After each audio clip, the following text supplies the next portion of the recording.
আজকে যে সিনেমাটি নিয়ে আমি কথা বলবো সেই সিনেমাটি শুধু তার ইন্ডাস্ট্রি নয়, তার ইন্ডাস্ট্রির সঙ্গে সঙ্গে গোটা ভারতবর্ষ এবং ভারতবর্ষের বাইরেও ব্যাপকভাবে সাফল্য অর্জন করেছিল। আমি আজকে কথা বলতে এসেছি বাহুবলী দ্য বিগিনিং মানে বাহুবলী ওয়ান নিয়ে। এই সিনেমাটির বাজেট ছিল 180 কোটি টাকা মতো, আর সিনেমাটি world wide box office collection ছিল 600 কোটি প্লাস। সিনেমাটি পরিচালনা করেছিলেন এস রাজামৌলি, আর সিনেমার মিউজিক দিয়েছিলেন এম কিরাভানি। সিনেমাটি 2015 সালে মুক্তি পেয়েছিল, আর সিনেমাটি দুর্দান্ত সাফল্য অর্জন করেছিল। সিনেমার মেন ক্যারেক্টারে ছিলেন প্রভাস, আর তারপরে ছিল তামান্না, তারপরে ছিল রানা দুর্গাবতী, দিয়ে সত্যরাজ। এখানে প্রভাসের যে ক্যারেক্টার ছিল সে ক্যারেক্টারের দুটো চরিত্র ছিল, এক হচ্ছে শিবা আর দুই হচ্ছে অমরেন্দ্র বাহুবলী। তো চলুন বন্ধুরা, দেরি না করে গল্পটি শুরু করা যাক। এখানে সিনেমার শুরুতে আমরা দেখতে পাই একটা ছোট্ট ছেলে, সে বস্তিতে এক সর্দারের কাছে থাকে নিজের ছেলে হিসাবে। তো সে সেখানে থাকে, আর সে ওখানে আস্তে আস্তে বড় হতে থাকে। বড় হওয়ার পরে সে একটা মুখোশ খুঁজে পায়। মুখোশটি ছিল একটি মেয়ের। সেই মুখোশটি দেখে সে বুঝতে পারে মুখোশটি যে মেয়েটির, সে মেয়েটি খুবই সুন্দর। তো যেখান থেকে মুখোশটি এসছিল সে সেখানে যাওয়ার চেষ্টা করে, কিন্তু সে হেরে যায়। দিয়ে আবার চেষ্টা করে, দিয়ে সে মেয়েটার কাছে পৌঁছে যায়। আর মেয়েটার সঙ্গে তার যখন সাক্ষাৎ হয় তখন দুজনের মধ্যে বড় একটা যুদ্ধ শুরু হয়। কিন্তু অমরেন্দ্র বাহুবলী মানে শিবা, সে তার মনের ভালোবাসার কথা, প্রেমের কথা সে মেয়েটাকে বলতে পারে না। আর সেই মেয়েটি হচ্ছে একটা রাজার সেনা, আর সে রাজা বড় এক রাজত্বের রাজাকে ধ্বংস করতে চায়। আর সেই রাজত্বের নাম হচ্ছে মাহেশমাতি। যেখানে থাকে সেই রাজারই নিজের বোন বন্দি হয়ে। আর সে রাজার লক্ষ্য একটাই, তার বোনকে বাঁচিয়ে আনা, সে রাজার দখল থেকে তার বোনকে ফিরিয়ে আনা। আর সেই রাজার বোন মাহেশমাতি সাম্রাজ্যে খুবই কষ্ট করে দিন কাটাতে থাকে, জলে বৃষ্টিতে রোদে। আর একটা একটা করে ছোট ছোট ডাল গুছিয়ে সেই মাহেশমাতি সাম্রাজ্যের রাজাকে মারার জন্য কাঠ গোছাতে থাকে। আর সে ভাবে তার ছেলে আসবে, তাকে বাঁচিয়ে নিয়ে এখান থেকে চলে যাবে। তো সে অপেক্ষা করতে থাকে তার ছেলের জন্য। আর অন্যদিকে শিবা সে মেয়েটির পিছনে পড়ে থাকে।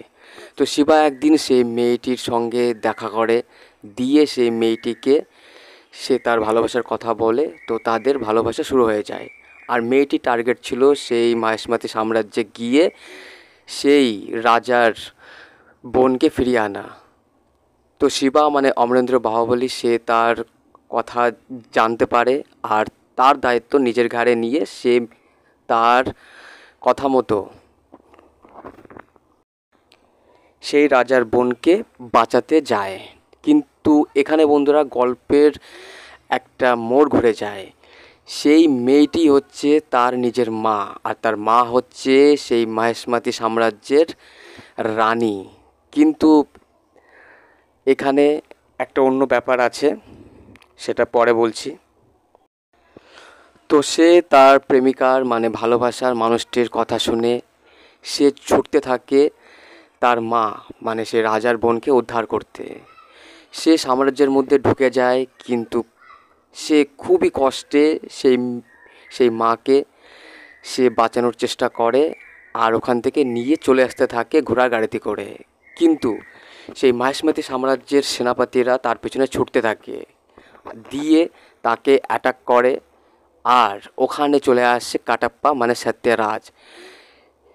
সে চলে আসার পর মাহেশমাতি সাম্রাজ্যের রাজার ছেলেকে শিবা মানে অমরেন্দ্র বাহুবলী সে গলা কেটে হত্যা করে। দিয়ে সত্যরাজ মানে কাটাপ্পা অমরেন্দ্র বাহুবলীকে চিনতে পারে যে এ হচ্ছে মাহেশমাতি সাম্রাজ্যের আসল রাজার ছেলে। দিয়ে সে সত্যরাজ মানে কাটাপ্পা সে অমরেন্দ্র বাহুবলী মানে শিবাকে বলে তাদের সাম্রাজ্যের কথা। সে বলে তার বাবা কি করে মারা গেছে। তো বন্ধুরা এখানে ব্যাপার হচ্ছে তার বাবাকে সে কাটাপ্পায় মারে, কিন্তু সেই মাহেশমতি সাম্রাজ্যের রাজার একটা ষড়যন্ত্রের কারণে। তো এটা নিয়ে আমরা টুপাতে আলোচনা করব।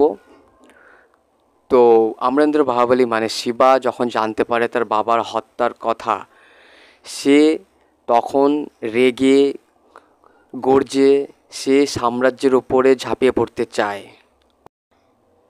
তার কারণ তার বাবা মায়ের উপরে যে জুলুম করেছিল সেই মাহেশমতি সাম্রাজ্যের নকল রাজা, সে সব কথা শুনে সে একদম পাগল হয়ে যায়। আর গল্পটা হচ্ছে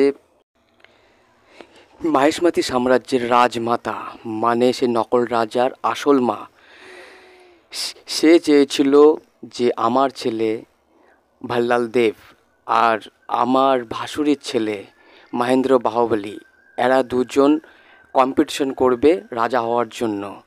যে ভালো কাজ করবে সেই হবে মাহেশমতি সাম্রাজ্যের আসল রাজা। তো মহেন্দ্র বাহুবলী সে তার কাকির কথা শুনে তার কাকির মতে সে চলতে থাকে আর সে হয়ে যায় বিজয়ী একটা বড় যুদ্ধে। কিন্তু অন্যদিকে তারই ভাই মানে তারই কাকার ছেলে সে চিটিং করে সে যুদ্ধের অপর দিকের রাজাকে হত্যা করে সে ভেবেছিল রাজা হবে। কিন্তু রাজমাতা মানে সে ভাল্লাল দেবের মা সে বাহুবলীকেই একটা উপযুক্ত রাজা মনে করেছিল আর ওর নামেই রাজা ঘোষণা করেছিল। কিন্তু ভাল্লাল দেব তাকে চিটিং করে মেরে সে রাজা হয়েছিল। তো এই ব্যাপারে জানবো আমরা দ্বিতীয় পার্টে।